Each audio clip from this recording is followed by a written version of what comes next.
Hey, what's up, everybody? Jamel Gibbs here. Welcome to another podcast episode. This is the Business and Investing Podcast, where you learn all things business and investing related. So today we got Anthony Russian back on the line. Hey, Jamel, how are Listen, you? a lot of you guys had some great feedback, some great comments on the last episode that we did together just a couple months ago, I want to say. Yeah. And we also had some naysayers. So I want to jump into some of the negative feedback and just kind of address it because it can be misleading information Absolutely. to those who truly want to look into this type of vehicle for funding. I guess when you have somebody who don't truly understand the entire picture of, they're not looking at the picture the same way that we look at it, they'll provide their feedback online, and sometimes that can cause confusion, and that's what we're trying to prevent. Absolutely. So I wanted to get Anthony back on the line to address some of these issues that other people who, again, they don't have a clear understanding of how this actually works, but they were ready to comment on it, and that's perfectly fine. Right. Because everybody thinks differently based on different things.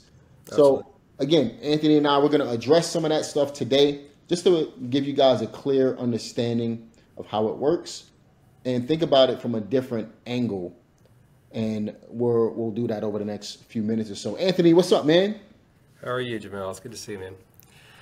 Great, man. So before we get started, I like to do this all the time, even though you've been on the channel before. Why don't you tell everybody a little bit about yourself, Yep. and then we'll get right into it. My name's Anthony Rushing. I started as a loan officer with First Savings Bank here, working specifically with the First Lien HELOC. Work with FirstLienHELOC.com as well to help kind of build some of their content, their educational content, to help people understand how can a First Lien HELOC be used. What's the best way to utilize this financial vehicle, we'll call it, when you've got it. And so this type of home loan it's just another home loan along with the amortized mortgage that we have. It works differently than a mortgage, and it's not very well known here in the States. It's what everyone does in Australia, South Africa. It's popular throughout Europe, and what we're trying to do is just bring this concept and understanding with how this works and how to best utilize it to the States, so people know and understand that it is another option. It's not a fringe idea. It's not some crazy thing we made up. It's popular throughout the world, but it's not very well known. And when the right person uses it the right way, can provide a massive amount of value to them in terms of paying off their home really quickly, or leveraging for future investments, for building wealth, for building a portfolio, for generational wealth purposes as well, to accelerate that. And so because it's not very well known, it's exciting for me to introduce it and teach the concepts here. With anything that's new, you do get people who either don't believe what you say, they don't want to believe it. A lot of times the objections or the questions we get on a varying degree of skepticism, we'll call it, a lot of times those questions are rooted in a gap in understanding, and there's nothing wrong with that. That's it, man. And so that's really kind of what we like to address and talk about. And there's some valid points that people have. I think it's important to name that, and it's not that anyone is like completely wrong or they're Right. I think it's good to name this because it gives us a chance to walk through the lines of thinking that we believe other people may have, right? And then our understanding of how this works so that people can make an educated decision. All in all, my purpose, I do work for a bank, right? And we have a First Lien HELOC, and that's true. And I have an incentive and a bias, we'll call it, to help people choose this or to help people understand what it is. That being said, we only help people who are going to benefit from this. Get this? So I don't ever shy away from sharing what this is, who it works for. I never feel 1 ounce of guilt in educating people on what this is and what it can do. Doesn't mean it's going to work for you, but the more that people understand how it works and how it doesn't work, the better that they can learn and see whether it is a good fit for them or whether it's not a good fit. And if it's not a good fit, and you know that for sure, then you shouldn't get it. But if it is a good fit, it's an opportunity for you to learn about something new and maybe take advantage of something that could change your life. So that's kind of why we're here. That's it, man. I often say we're not in the business of convincing grown adults what to do with on what to do with their time and money. You know what I mean? So we're here to educate you and provide you with the information, and then you can make an educated decision from that point forward. Absolutely. Right? So we got two really good, valid questions that I want to cover first, and then we got three naysayer style questions that I want to cover. Yep. And then we'll go ahead and wrap it up. But quick question, man. Does this work best if your house is paid off? That's a good question. The way we present it is you've got a mortgage. Your first lien HELOC comes in and pays off your mortgage and assumes the debt. Then you have this available line above that you can either leverage, or if you just want to pay off the house, you do that, right? So then there's a natural question, well, what if my home's paid off, right? Does it still work? Well, it depends on what you want to do, right? It depends on what your position looks like. The reality is this is when this works, when people cash flow well enough for it to work, this is the best debt reduction vehicle I'm aware of. It doesn't mean there isn't a better one out there. I don't know everything, but in terms of my experience so far, this is the best one, right? Yeah. So if your home is paid off and you have other debt, right? Suppose you have a rental property or a car or student loan payments or consumer debt, right? But your home is completely paid off. Then it would work from a debt reduction standpoint to pay those things off with your first lien HELOC. Now your first lien HELOC does have a balance on it, and you aggressively pay that down using your cash flow. If that's the purpose, then yes, it can work like that, right? Obviously, if your home is paid off, you don't have any consumer debt, then using this as a debt reduction tool doesn't provide value because you're already debt free. So I think, there's another scenario too, and another purpose, another way that this can provide value to people. And that is probably more how, Jamel, you would see value in this and how your students may see value in this, which is as a liquidity, a capital vehicle, right? The reality is if your home is paid off, you're sitting on equity in your home that you can't touch. You can't use it unless you get a cash out refinance. But if you had to access $100,000 tomorrow, you wouldn't be able to do it because it takes 30 to 35 days to do a cash out refi. So we call that debt equity. You can't touch it. You can't leverage it. There are different mindsets. Some people have this idea where they just want to become debt free. That's awesome, right? Other people have a different understanding of financial best practice, which is we can use debt to leverage for future investment, right? Growth. And for growth, exactly. So if I don't have the cash to create growth, I'm forced to borrow money from somewhere, right? Yep. So this gives homeowners who have equity, whether your home's completely paid off or not, in this case that it gives you, in our scenario, 89.9%, 90% about, right, access to that much of your home's equity to leverage to create growth, right, if you don't have the cash sitting somewhere else, right? Which then gives people the opportunity to start an investment journey where maybe they wouldn't be able to, right? If you're already an active investor and your primary residence is fully paid off, then opening this up gives you access to capital. It just gives you another source of capital along with the others that you already have. Let me give you an example of that. I got a coaching client that went through you and pulled, basically, I think it was close to $200,000 out of her property, and now she's buying up real estate in the DMV area with that money, right? So why, in your opinion, right, why was this an appropriate vehicle for her to do this?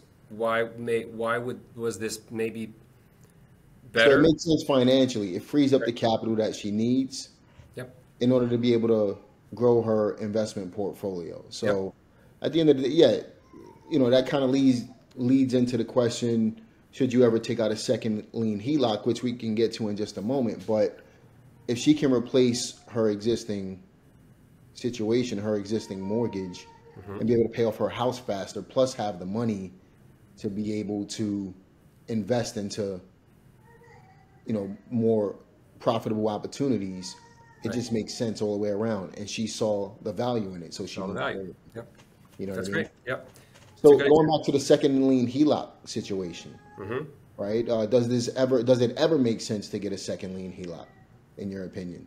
Yeah, I can. A second lien HELOC is a really great tool to use as well. I mean, my shirt says first lien HELOC, so it's important to know who we're talking with right now. I mean, you got to name it, But the reality is that a second lien HELOC can be a valuable tool to use as well, right? There are a couple differences that are there, we'll call it, right, that I think are important to name and recognize. You can do the velocity banking strategy to quickly pay down debt with a second lien HELOC too, right? Couple main differences. When you have a second lien HELOC, at its very core, you start with your mortgage, you start with your savings account, you start with your checking account, you've got hopefully an emergency fund somewhere, right? Maybe a travel fund, your home loan, right? And then what you do is you add another financial vehicle along with all those that you're managing on their own, right? And you now manage this new one along with it, right? At its most basic level, that adds a layer of complexity to what you're managing, right, from a financial vehicle standpoint. If we compare that to when you use a first lien HELOC, as we know you should mathematically, right, you consolidate all those things. You consolidate your checking account, your savings account, your home loan, your emergency fund, what you use on a day-to-day basis to manage your home's finances into this one centralized hub, right? And you attack that centralized hub with everything you have, right? Which, just by the nature of the number of vehicles you're managing, simplifies your life, right? Yep. That's true, right? Now, is that a reason to get it or not? It may not be that strong of a reason, but that's one thing, right? Now, if we talk about implementing this velocity banking strategy, which when you have either one of those structures, you should do because it's better than not doing it, right? So I'm going to make the assumption that if you have a mortgage and a second, or if you have a first, you're doing this strategy because it would not make any sense to not do it mathematically, right? From a future financial standpoint. With a second lien HELOC, here's the velocity banking strategy. You draw up your balance on your second lien HELOC, right? And you make a transfer and dump that into your mortgage, right? Now you've got we'll say $30,000 balance on your second lien HELOC, and your mortgage payment is decreased by 30 grand, right? Then you have to get money into the second lien HELOC, all of your money. So you deposit money to your checking account. Now I'm getting into the weeds here, but this is what you got to do, right? You deposit money to your checking account, and then you log in and you move the money from your checking account into the second lien HELOC, right? Well, now all the money's in your second lien HELOC. There's no money in your checking. Well, then what you have to do is the strategy calls for you to use your second lien HELOC now to pay all your bills. So now you have to log back in and then move your money back to your checking for every single transaction that you're going to do during the month, right? That aggressively pays down that second lien HELOC. But if you think about, if I just lost you with what I was saying with my words, there's a reason why. It's because it's complex and it's hard to implement, right? There are people that do it and they are what I find people that actually follow through with it for the long term are very focused, they're very goal oriented, and they don't care about logging in and transferring funds 4 or 5 times a day for them to be able to function, right? That's the reality when you have that, right? And that's just what it looks like, right? Well, with a first lien HELOC, again, simplicity, right? The way that we built our first lien HELOC is, all the money needs to get in there, then you got to use it to pay your bills. For us, the way we built it is you deposit money to the checking account that's attached to the HELOC. Automatically, that money gets pushed into the HELOC for you, which is where you want it to go. So all you've done is deposit money like you do now, right? Now we have to use it to pay our bills. Well, you use the checking account. You swipe your debit card, you write a check, you pay someone through Venmo, right? Online bill pay hits, and it automatically pulls money from the HELOC to reimburse what you spend. Simplifies everything. Exactly. And so what it does is it makes it so that strategy automatically happens for you in the background to ensure the maximum debt reduction, and it's 100% efficient because it's completely automated. There's no human error that's possible. Unless you screw up the deposit, right? But in terms of the transfer of funds that happens, it's completely efficient. And it also means that to implement the strategy, all you do is function through a checking account in the same exact way you do now. So if I think about the two options, and having done this for a little bit, we'll call it, I've talked with a number of people who failed because implementing the strategy with the second lien HELOC, or even with the first that doesn't work in the way that ours does, was too arduous, it was too hard, right? And again, not that you're destined for failure if you get that, right? But what I found is when the numbers work out, when people's budgets support this being a successful option, the main reason why people fail, the main reason why people quit is because they get 6 months in, and then it's not exciting anymore. And then they're looking at 4, 5, 6 more years of having to move money between their HELOC and their checking account. Lack of discipline. Exactly. But they got to log in and they got to move money for every haircut, for every grocery store, for every gas. And their spouse has to do it too. And usually they're the ones who have the biggest problem, right? But, but that being said, like what I've learned and what I've I just seen, need a bookkeeper, man. I'm telling you, what I've seen is that it's not just a mere convenience. It is it drastically, having the first lien HELOC and the way that it lines up with how people function on a day-to-day basis completely removes. It's more realistic for It's real more life. realistic for people to succeed, right? And it takes away the likelihood that they're going to fail. That because of that, for me, that's the reason to get it. And That's so- worth it at that.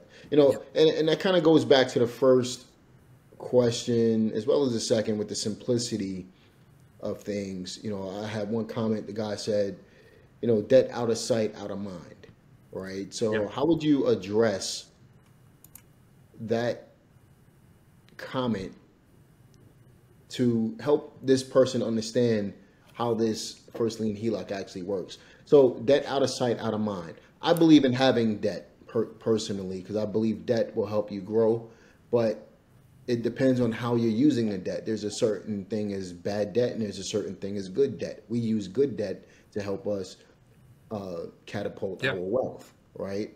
Every person it doesn't matter who it is, borrowed money to get to where they are. That's called debt, right? So how would you address debt out of sight, out of mind in this scenario? Well, I think first thing, Jamel, it's important to name the fact that and I'm not here to argue with you, but your idea about debt being good isn't the way that everyone feels. It's right? true. Some people have a different mindset where their goal, absolutely. right? I mean, if we think about like traditional American dream, right? And I'm making assumptions here, but if I think about traditional American dream is I buy a house, I pay it off, and I live.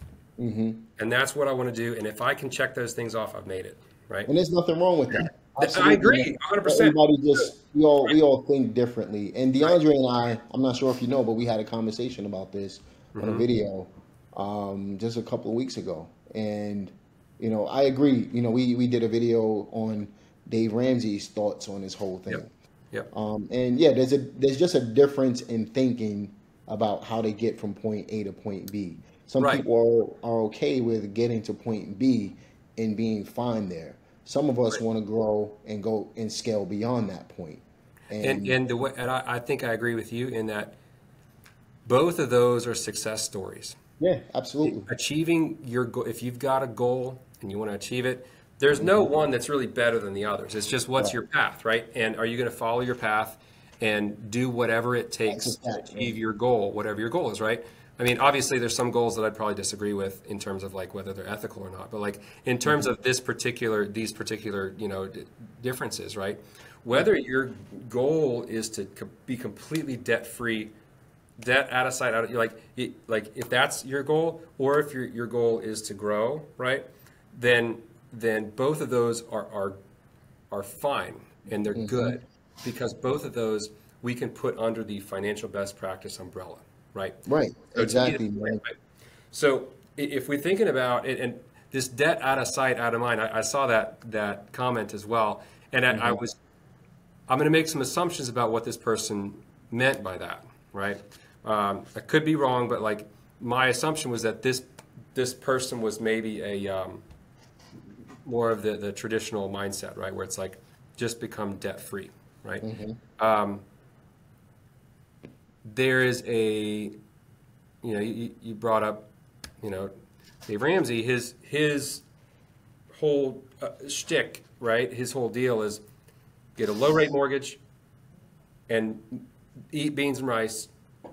And, Dave, if I'm wrong, feel free to let me know. But I don't want to eat beans and rice all day, eat man. beans and rice and make more than you spend, and put I mean, all your money realistically, into people gotta live, man. yeah, you gotta live, right? But put all your money into a savings account, but get a low rate mortgage, just pay it down, right? And that's fine, right? But here's the thing: if we're thinking about like becoming debt free, the reality is, if you make more than you spend, which is what he teaches, right?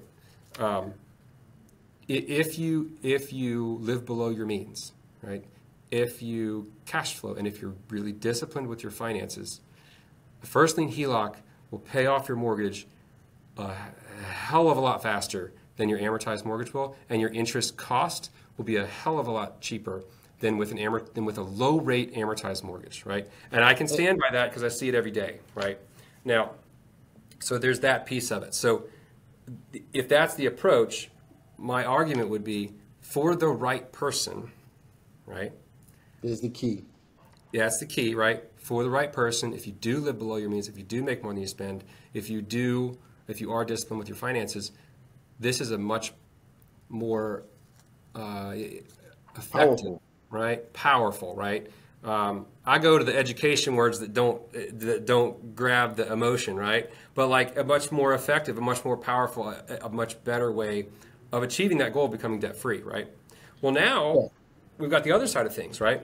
Which is the way that you tend to think, the way that I tend to think, right? Which is that debt can be a tool to achieve something greater, right? Yeah, because think about it like this, man. If I pull out a first lien HELOC and I'm just gonna go remodel my home, which most people most people pull a second lien HELOC and they'll take that money and go And you can do it with the their first house. two. I mean, you can do it with the first two, Yeah, right? they'll do it with the first as well, but I'm just using it. I'm trying to I'm trying to grab the attention of everybody in the way Yeah. the normal person thinks. Most people don't think about a first lien HELOC, as a way to fund a house. They think about the second lien HELOC. So what do most people do with a second lien HELOC? They pull it out, they'll get some new floors, they might upgrade the house, right? Yep. Which in their eyes, their house is their investment, and that's a whole nother conversation for another day. Right. But at the end of the day, they put the money toward liabilities which aren't bringing in more revenue, which obviously wouldn't be a great idea. Now, if you're using this money to invest, for example, we speak about rental properties. If you're flipping houses, if you're using it for investment purposes to be able to bring in more revenue for yourself, to be able to grow your net worth, then that's where good debt comes into play. So you have bad debt and you have good debt, right? And the way some people tend to think, debt out of sight, out of mind, in my humblest opinion, that is great for them. I would never tell some, you have to think about what's good for you personally and where you're trying to go, like what Anthony was saying. But for me, especially at my age, I'm 42, I'll be 43 in a couple months. I'm still continuing to think sun, moon, and stars, man. So I'm not thinking about eating beans and rice. I like to live, and that's realistic. I like to take, we just talk about vacations and stuff like that. I like to have nice things. Even though I don't show it to you online, I do. And, at the end of the day, when you're trying to go places, it's much harder to get there if you don't have access to the capital. right? Right. And that's for the coaches, well, any financial coach, right? If their base needs to learn how to be disciplined. Mm-hmm. That's it. That's the key. Those are the key words right there. Discipline. You mentioned live below your means. Right. You know, that's a major problem people That's have right. living. And you below know, their means. Jamel, we were talking about your coaching program and the way that you approach it. And I remember, last week or last time we chatted, you said what I gathered from it was that you said it cost X amount, right? Mm-hmm. If someone has $6,000 more than that amount, right, it doesn't make sense for them to move forward with the program, right? Exactly. And that speaks to who you are, but it also speaks to your philosophy, where it's like, okay, we got to have a certain amount of access to capital. It doesn't have to be your cash, but you got to have access to it to make moves at the level that you need to invest in real estate, right? And if a great example of that is if somebody's trying to get into my coaching program and it's not affordable for them realistically, like if they don't have at least double, maybe triple the money, they shouldn't invest into the program, Yep. right? And that's not to say that you need money to invest, but in reality you do. It just doesn't have to be your money, right? And you can always get your money from somewhere else. Right. That's where the concept of you don't need money comes from.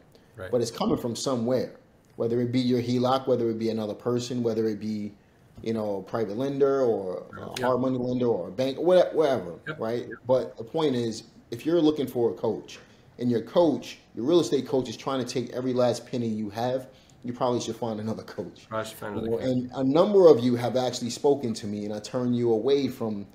I actually encourage you not to invest into my program because financially, I'm just looking at your situation, you're not ready.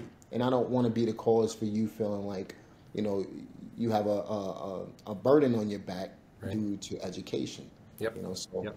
I just wanted to address that real quick.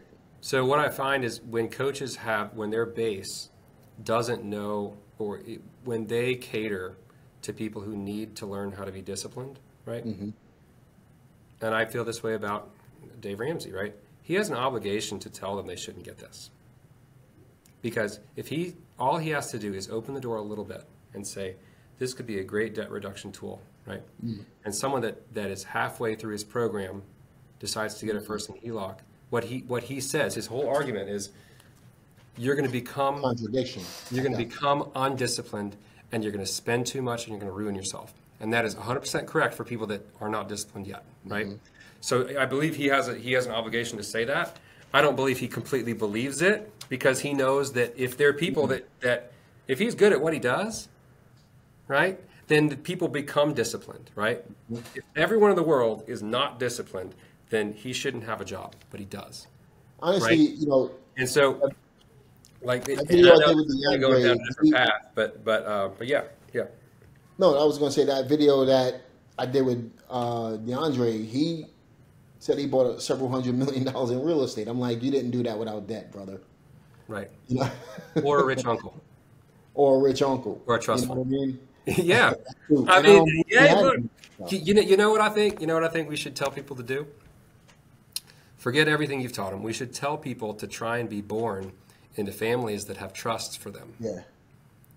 That's a joke. But but here's the thing: like, you can't control that. Like, come on. Like, you either come into money, you either get an extremely high paying job and you still live below your means, right? Or you use other people's money.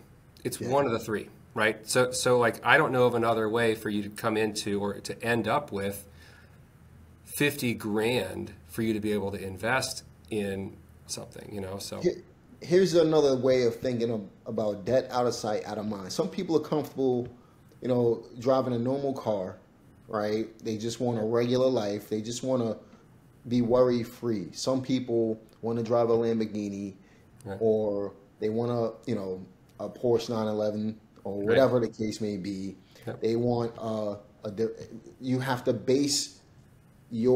look at your circumstances, where you're trying to go, and make decisions that's going to help you get to your goal. That's right. And most people don't have a goal. And that's the problem. So That's right. for the guy to say debt out of sight, out of mind, his goal is to live a simple life, which is perfectly fine. And that's great. Here, Oh, being there's something brother, about being that's a content, fantastic thing. and there's something about being content that That's it, man. I've read a lot and about happiness, and like that being content with where you are allows for people to reach a certain type of happiness, which is awesome, right? Not everyone has that though. Not everyone has the ability to be content where they are. And there's nothing wrong with that either. That just means you just go and try and get more that you can. And then what you have to do is, if you don't have the capital to reach certain things now, you have to be creative with how you get the capital. And this is one way to be creative with getting capital, which is I'm sitting on $300,000 of equity in my home that I can't touch. I'm going to be creative with how I access dollars, right? One way I can do that is getting a first lien HELOC, which gives me access to dollars at a lower rate than where I can with hard money, from what I gather these days, right? What I can at, the internet places you can get money right now, right? It's immediate. It's around where a cash out refinance would be, right? I don't, of multiple other sources too, but it's a way of being creative with to access capital to be able to achieve those goals that you have that are not just about you being complacent. It's about you reaching a different level, a greater place, a sense of achievement, a sense of being able to provide for your family in a different way than you are right now, in a way that you envision and that you see that you want greatness for your family. Those feelings and the way that people that drive people as well is not wrong either, just like being complacent. Nobody's wrong, man. Right. So it's just look, if you're happy being complacent, do that, rock it, right? If you're not, it's important for the people who are complacent to understand there are people who don't think your way. Right? I don't think like you. And there's nothing wrong with that, but I'm different than you in that I want to achieve more. I don't have the cash to do it now, so I have to be creative with getting cash to achieve this monster goal, right? And that's me. And that's you, right? And I'm kind of like that too. And so it's a different mindset. There's nothing wrong with it. But if I have a complacent mindset, yeah, all this other stuff is whack. It's crazy, right? It's like, why would you ever do that? Well, you know what? We don't think like you, right? And there are a lot of other people in the world that don't either. For the leverage piece, this provides value to them to leverage, maybe not to you. Yeah, I come from a place where I didn't come from money, or just like you and many other people that I know, right? So, for me, I do have a sense of simplicity with the way I live, and I am kind of reserved, and I don't live beyond my means. Right. But at the same time, I don't want to eat beans and rice. Right. So, I have a fine balance between the two. So I understand the debt out of sight, out of mind thing, but I also don't understand why you wouldn't use debt to create wealth. Right, so because there's a balance. Yeah, 100%. Great. There's a balance between the two. Now, what about the person that says you're going to get rid of a low rate mortgage, which you had a couple of years ago, to refinance into a higher rate circumstances? I get this one a lot.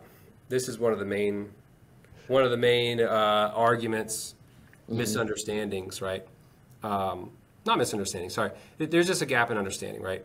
So people that say that, what they assume is that we're comparing apples to apples, right? Now, if we're talking about trading out a 30-year fixed rate amortized mortgage at 3% for a 30-year fixed rate amortized mortgage at 7.5%, that'll never make sense, all things being equal, right? Well, we're not talking about an amortized mortgage against another amortized mortgage. We're talking about an amortized mortgage against a home loan that provides access to your equity, right? That is open-ended, which means money can go in and out freely, that calculates its interest payment using the average daily principal balance that you take advantage of, that there's a strategy that you use to maximize this. It's a completely different vehicle that you use a completely different strategy with, right, to get different results, right? So for one, for us to assume they're the same is so off base because they're not the same, right? So we got to, this isn't the same thing, right? But then the question is, if we're going to say it's possible for that to be a better option, how is that possible, right? Well, the reality is that when we think about home loans, conventional, amortized mortgage home loans, we only talk about one main factor, which is rate, right? Sometimes you'll talk about your monthly payment, right? But in terms of like whether it's a good loan or bad loan, right? Whether it's going to be expensive or not, we only use the interest rate. Well, that's not the only thing that matters. That's not the only factor that drives to your overall cost. Right.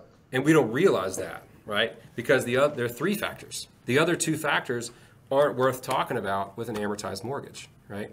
So the three factors are rate, time, you're paying interest, and the balance you're paying interest on. So rate, time, and balance.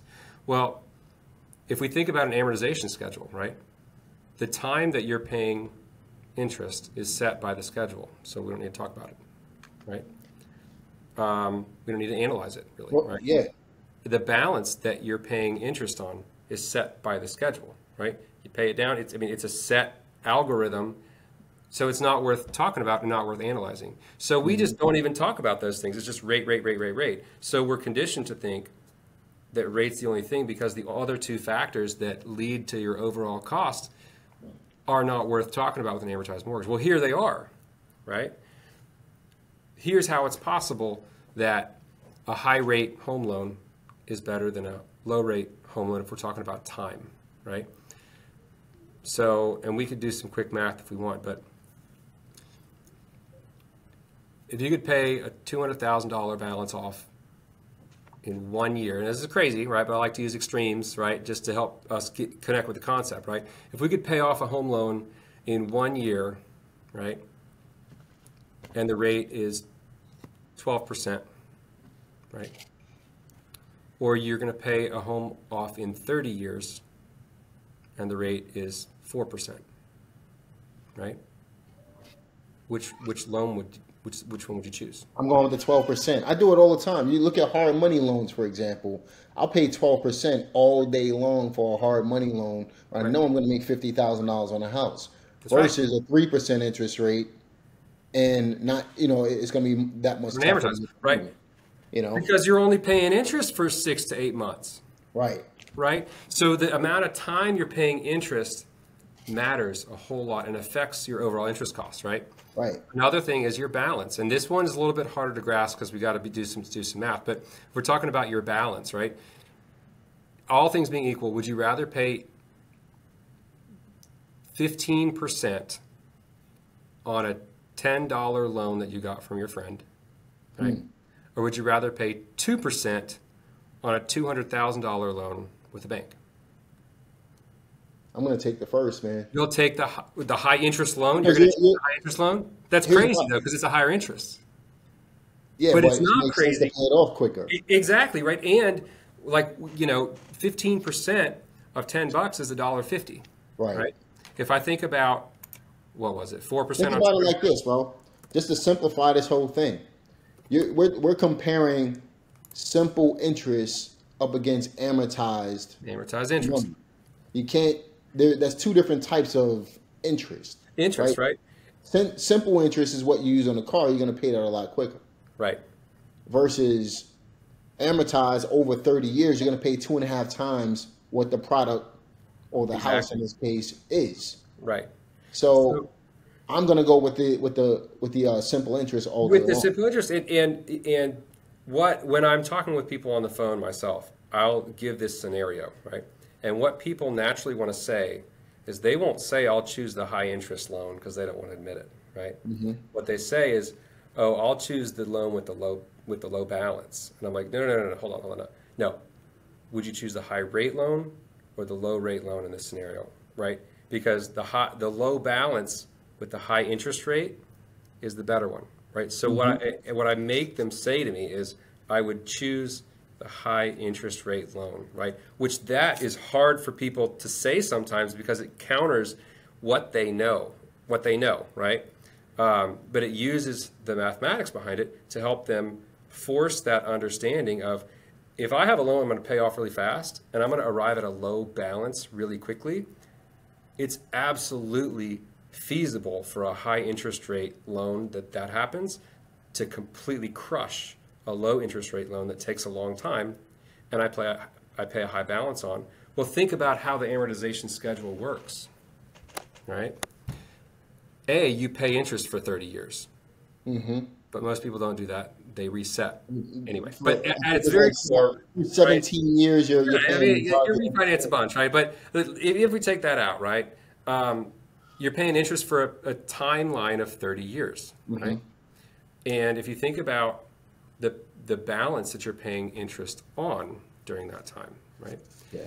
I don't think it's any secret that we all know that when you make your payments at the beginning of the loan, pretty much all your payment goes to interest and a very tiny amount goes to paying down your balance. Well, what does that mean? For a very long time, your interest is calculated on a very, very high balance, which means that even if you have a low rate, it's still going to cost you a bunch, right? Well, let's just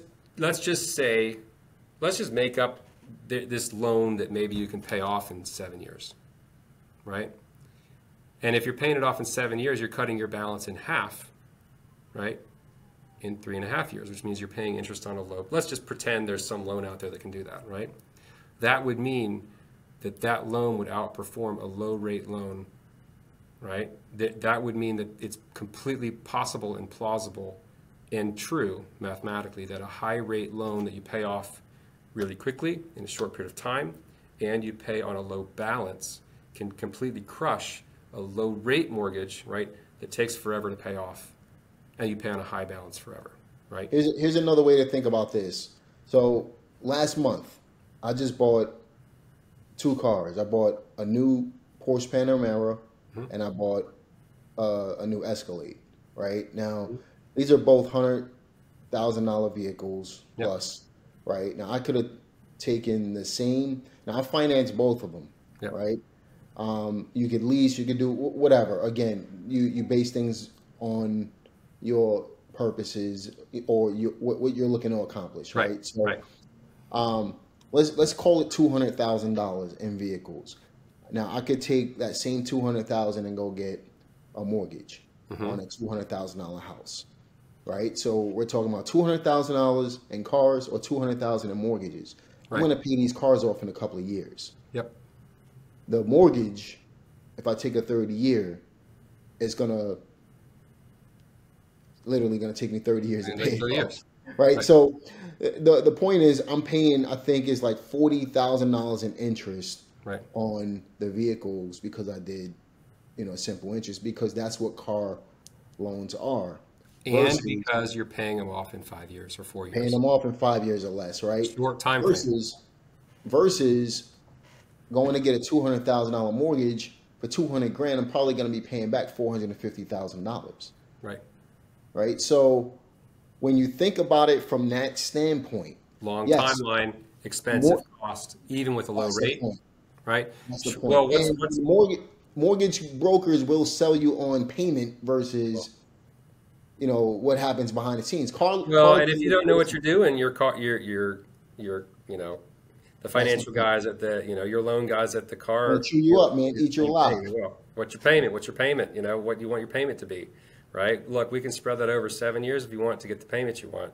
It's like, so these concepts are not super, super complicated, right? They're a little bit more sophisticated than just basic math. Yeah, of course. It's how this works. I mean, it's how your financial, your loan officers, whether at the auto dealership or whether the mortgage guy down the street, it's how their companies make gobs and gobs and gobs and gobs. I mean, you think the loan officer who helps you get the loan makes a lot of money? The company itself, like, they give him pennies on the dollar. They are making bank. They're making bank, man. Because it's set up for them to win. Yep. And it's not that, like, become a homeowner and get an amortized mortgage is bad. That's better. If that were the only option, right, then it's better to become a homeowner and pay an amortization schedule, 100%, right? But there are better options out there for the right person. Look into it. Learn about it. Like, hey, look, it may take some energy, But if it can save you $100,000, is that worth it?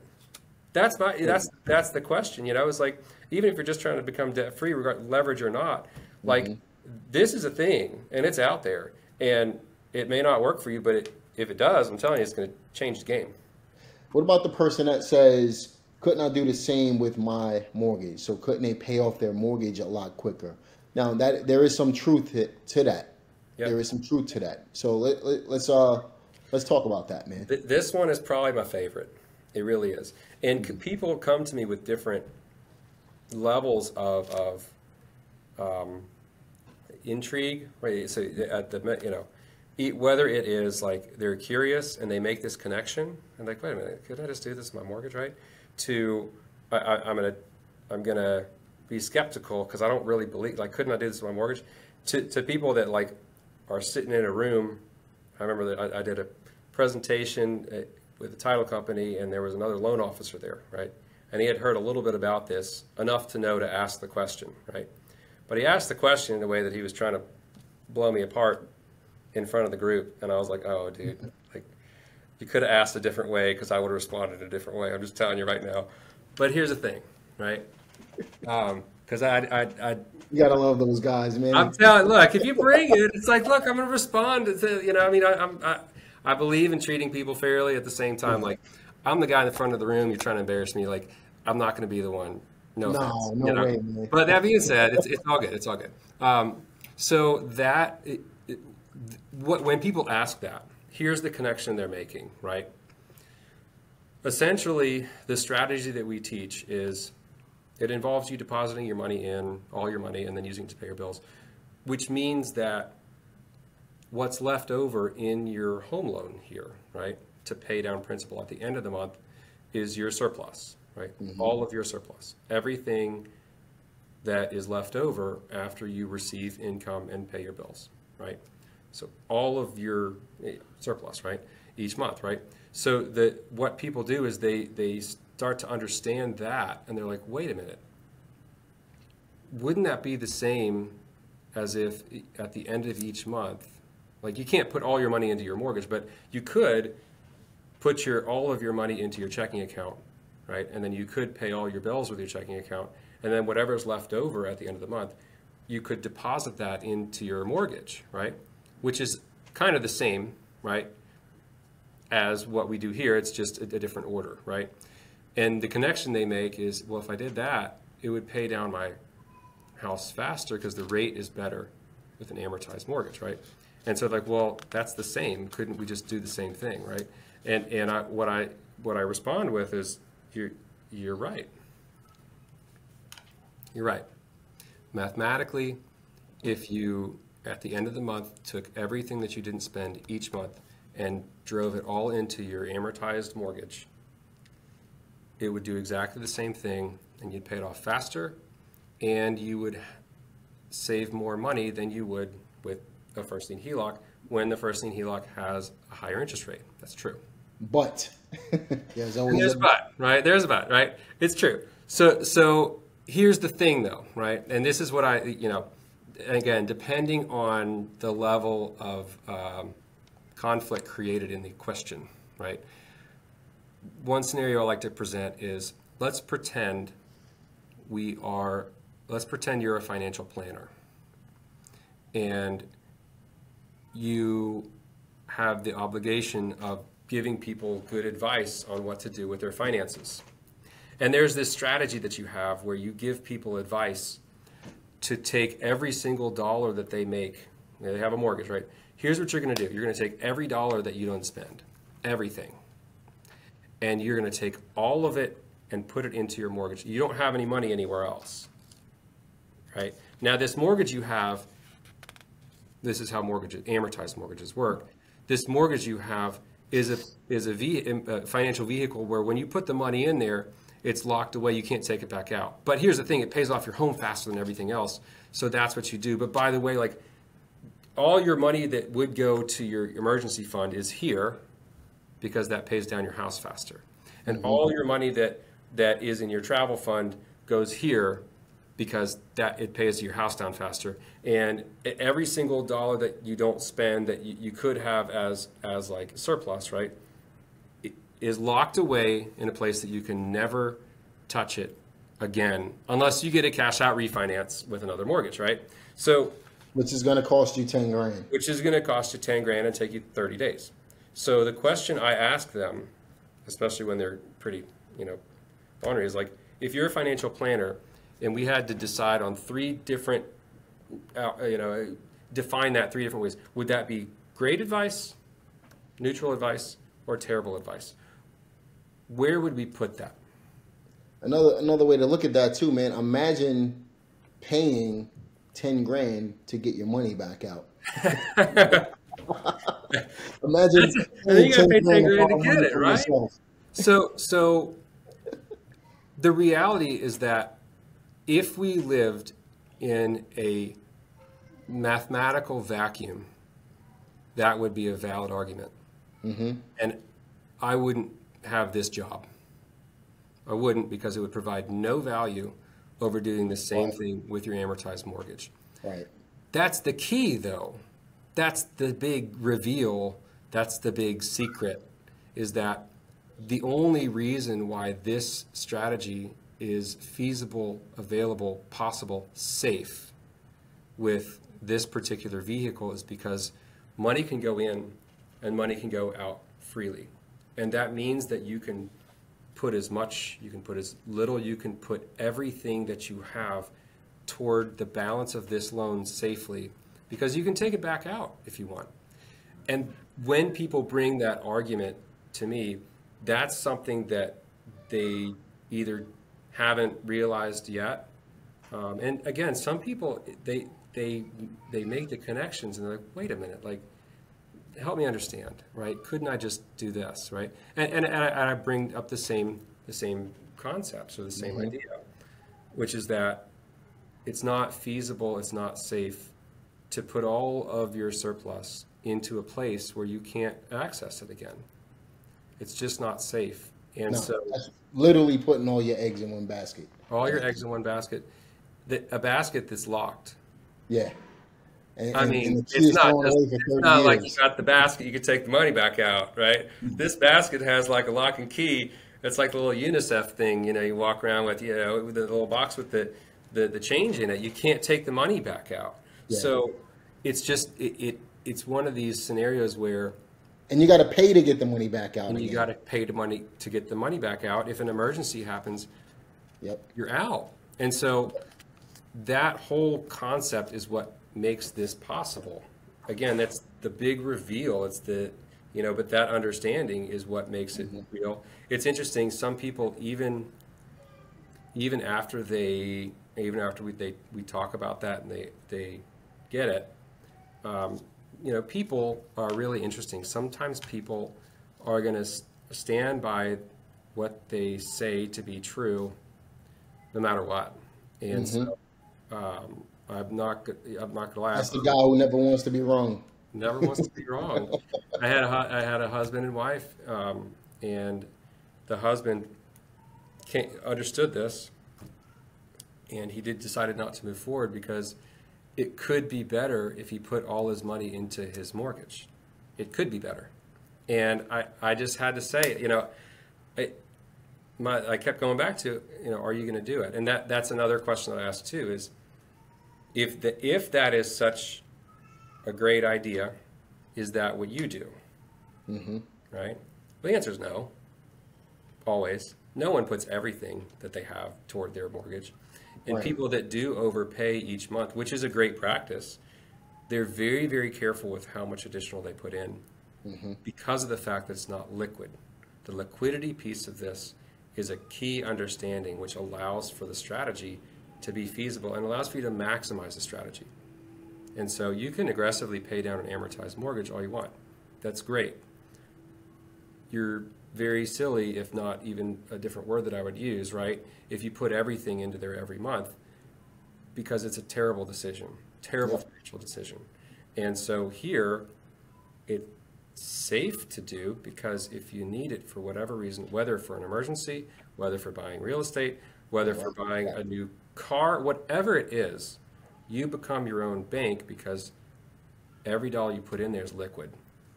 That's a I mean, if that understanding doesn't click with people, that's okay, but it means maybe there's some understanding about how financing and finances work in general that we could work on too. And I'm, you know, I just for what it's worth, like that liquidity piece is why it's safe and what makes it different.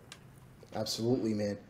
So we could go on and on and on about this, man. And I'm sure there's going to be other episodes that we're going to dig even deeper into this stuff. And there's going to be more feedback from you guys, and we're going to discuss this. And hey, keep submitting your comments below, whether it's positive or negative. You're helping us educate the community on Absolutely. how this stuff actually works, so that you can make educated decisions based on your own personal circumstances, right? So with that being said, I do have a podcast that I did with Anthony not so long ago. I released it. I'll be sure to link that up at the top. Make sure you check that out.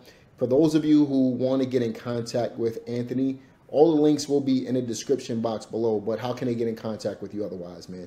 So you can go to, well, honestly, the best way is to click on the link below. I think it's going to be flhambassador.com/Jamel Gibbs. I'm pretty sure that's what it is. That's going to be the best way. And that way, and I know that's down there, so I would click on that. If you want to learn more about first lien HELOCs and how they work, you go to firstlienheloc.com. Mm-hmm. It's a free educational resource. It's got great resources for you to learn and understand about how this works, who it works for. You know, there's a calculator on there that you can run as well to see if it's a good fit for you, basic, you know, at the most basic level. So firstlienheloc.com is a great place to learn more about this. You can go to, you know, firstlienheloc.com does have a YouTube page, you know, Instagram page, LinkedIn page. There are a number of resources in different places, but if you want to get in touch with me or one of my team members, then the best thing to do is just click on that link below. It's flhambassador.com. Put it down there. It'll be down there. But if you want to talk with one of us, that'll be the best thing to click on, and that way you can get straight to us. It'll ask you a couple questions, and then it will bring you to the scheduler page for you to talk with either me, most likely one of my team members, who they are going to work with First Savings Bank. They're going to have a product specifically built for the strategy, but they're also going to be experts in how this works. They'll be able to explain it to you. They'll run your numbers to help you better understand what could your numbers be so that you can make the best decision for yourself. That's it. So I'm going to make sure I link all of that in the description box for you guys to be able to check out. Make sure you check that out and make a conscious decision. You know, we're providing you with valid information. You're going to have questions. Some people are not going to agree. Again, not agreeing is perfectly okay. Just understand that people think differently. You know what I mean? So make a conscious decision for yourself based on what you believe to be true after listening to this information. Any last words for our listeners, man? I'm just grateful for the opportunity. I hope that people out there that, you know, if you're listening to this and you hear it, if it provides value, for one, words of reinforcement, kind words go a long way, for one. It's easy to kind of sit back and not say much, but if this hits you, feel free to hop on and write down below, let Jamel know. If there are things that rub you the wrong way, we want to know that too. And it's not that there's anything wrong with that, but that gives us a chance to maybe do what we did today and clarify things. The thing is, there are valid points on, you know, all sides. So if anything, my hope is that this provided value. If you want to learn more, you know, check out the website, click below, and would love for either me or one of my team members to chat with you. Perfect, man. Well, we definitely hope you guys enjoyed today's podcast episode. We hope you benefited from it. Be sure to like this video, subscribe, click the notification bell, and share this video with other people who need financial education, because this information is information that they don't talk about, but Absolutely. We're talking about it right here. Looking forward to seeing you guys on the next one, and we'll check you then. Take care. Thank you.